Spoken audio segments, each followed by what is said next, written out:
ফিতনা, যে ফিতনার জামানা আসবে তখন ইমান নিয়ে বেঁচে থাকা খুবই কঠিন হবে।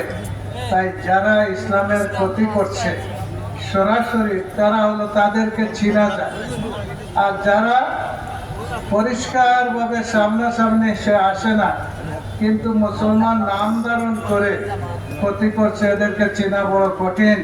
তার মধ্যে সবচাইতে বড় খতরনাক যে গোষ্ঠী, সেই গোষ্ঠীটা হচ্ছে কাদিয়ানী গোষ্ঠী।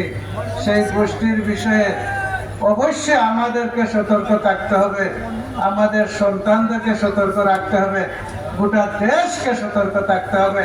তাই সম্মানিত উলামায়ে কেরাম যা বলছেন, বিশেষ করে এই জিনিসটা আমি বাংলাদেশ সরকারের কাছে অনুরোধ করব যে আমরা আজকে অনেক রক্তের বিনিময়ে আজকে এই পরিবেশে এসেছি, অনেক শহীদের বিনিময়ে আমরা এসেছি।